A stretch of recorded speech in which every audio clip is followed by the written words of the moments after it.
علیکم ورحمۃ اللہ وبرکاتہ۔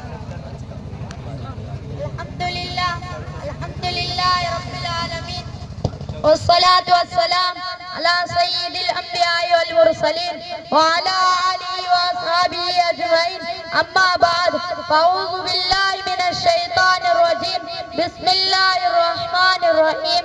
وَأَنْتُمُ الْأَعْلَوْنَ إِن كُنتُم مُؤْمِنِينَ۔ وہ معزز تھے زمانے میں مسلمان ہو کر، وہ معزز تھے زمانے میں مسلمان ہو کر، اور ہم خوار ہوئے تاریخ قرآن ہو کر۔ محترم اور دوستو، آج میری گفتگو کا موضوع مسلمانوں کی تباہی اور اس کا علاج ہے۔ آئیے اس موضوع کے تحت ہم اپنی شاندار ماضی پر ایک نظر ڈال کر مستقبل کی تعمیر و ترقی کا سامان تلاش کریں۔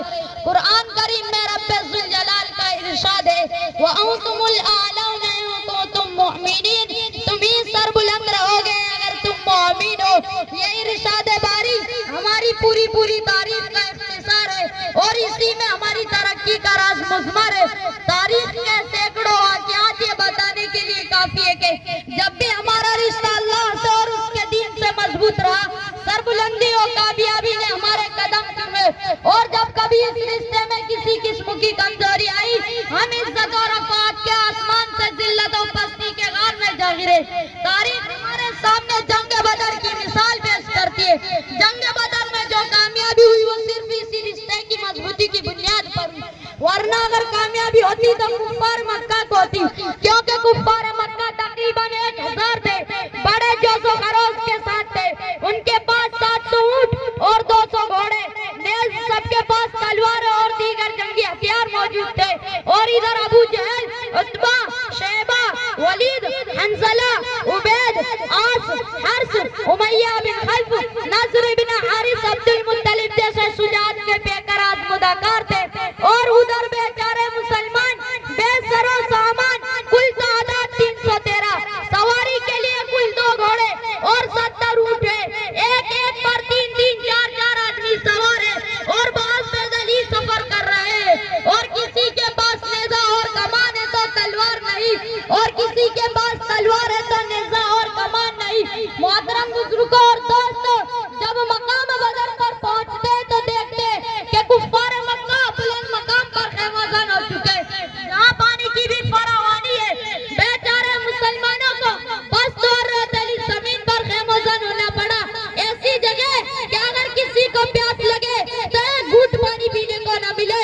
الغرض جنگ کے اندر جتنا اسباب اور جتنی چیزوں کی ضرورت پڑتی ہے وہ سب کفار مکہ کو حاصل تھی، مگر جب لڑائی شروع ہوتی ہے تو کفار مکہ گاجر مولی کی طرح کاٹے جاتے ہیں۔ کفار مکہ کا سب سے بڑا سردار ابو جہل 2 بچے معاذ اور معوذ کے ذریعے مارا جاتا ہے، اور عبداللہ بن مسعود اس کے سر کو جسم سے جدا کر دیتے۔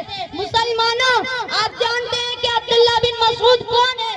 یہ وہی ہے جن کو مکہ کے ذہن میں اسی ابو جہل نے مارتے مارتے بے ہوش کر دیا تھا۔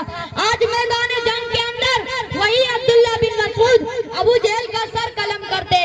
امیہ بن خلف ابو جہل کے بعد کفار مکہ کا سب سے بڑا سردار سمجھا جاتا تھا، لیکن اپنے ساتھیوں کو اس طرح تیز ہوتے دیکھ کر گھبرایا اور میدان جنگ چھوڑ کر مکہ کی طرف بھاگ پڑا۔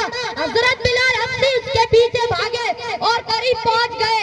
امیہ بن خلف گھبرا کر گھوڑے سے نیچے گر جاتا ہے، پیٹ کے بل لیٹ جاتا ہے، شور مچاتا ہے، معافی مانگتا ہے، امن چاہتا ہے، لیکن بلال حبشی اس کے پیٹ پر نیچے سے تلوار چلا دیتے اور اس کو جہنم رسید کر دیتے۔ علامہ اقبال نے کیا ہی خوب کہا ہے، مغرب کی دیواروں میں گونجی اذان ہماری، مغرب کی دیواروں میں گونجی اذان ہماری، تھمتا نہ تھا کسی سے سیل روا ہمارا۔ مسلمانوں، آؤ متحد اور متفق ہو جاؤ اور ایک جھنڈے کے نیچے چلے آؤ اور اپنے معاشرے کی ان برائیوں کو مٹاؤ، ورنہ تمہاری تباہی کی حد نہ ہوگی اور تمہیں سر بلند کرنے والی کوئی طاقت دنیا میں نہیں آئے گی۔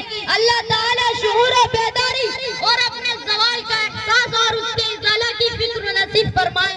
میں اسی شعر کے ساتھ اپنی تقریر کو ختم کرنا چاہتا ہوں۔ سوئی ہوئی قومیں جاگ اٹھے، سوئی ہوئی قومیں جاگ اٹھے، بیدار مسلمان سوتا ہے، گہوارہ قلب مومن میں البلاغ.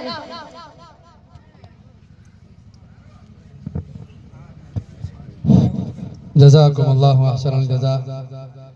یہ آپ کے سامنے شعبہ دینیات کے جو ناظرے کے متعلم ہیں، ابھی ناظرہ قرآن پاک پڑھ رہے ہیں، اس کے ایک متعلم تھے جنہوں نے اس خوبی اور بے باکی کے انداز سے آپ کے سامنے تقریر پیش کی. بزرگوں اور عزیزوں، آج کے اس عظیم الشان اجلاس میں ہم آپ کا تہہ دل سے استقبال کرتے ہیں. درخواست کرتے ہیں کہ جو احباب، جو مہمان مدرسے کے احاطے میں تشریف لا چکے ہیں، آپ جلسہ گاہ کے اندر مل کر بیٹھیں. الحمدللہ ہمارے مہمانان نظام اور آج کے ہمارے جلسے کے خصوصی مہمان ہمارے درمیان بہت جلد تشریف فرما ہوں گے.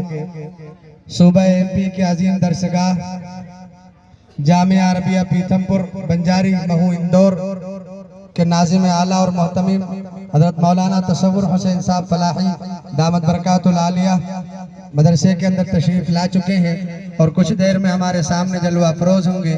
ایسے ہی ہندوستان کی معروف و مشہور دینی درسگاہ جامعہ اشاعت العلوم مکہ الکوہ کہ شیخ الحدیث حضرت مولانا شیخ رضوان الدین صاحب معروفی دامت برکات العالیہ، وہ بھی کچھ ہی دیر میں ہمارے درمیان تشریف فرما ہونے والے ہیں. آپ تمام احباب سے درخواست ہے کہ آپ جلسہ گاہ کے اندر بیٹھیں، آئیں اور طلبہ ادام کا مختصر سا پروگرام 10-15 منٹ صرف پیش کیا جائے گا. اس کے بعد باضابطہ قرآن پاک کی تلاوت کے بعد خطاب کا سلسلہ شروع ہوگا اور انشاءاللہ بر وقت ہمارے اس جلسے کی تکمیل ہوگی.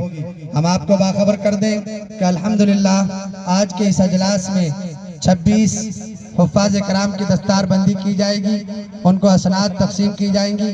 ہمارے ان فضلاء اور ان حفاظ ہی کی برکت سے آج کی اس عظیم الشان اور شوکت والی محفل کا انعقاد کیا گیا ہے. خدا پاک ہمارے ان تمام طلبہ کو دنیا اور آخرت میں کامیابیوں سے ہمکنار کرے.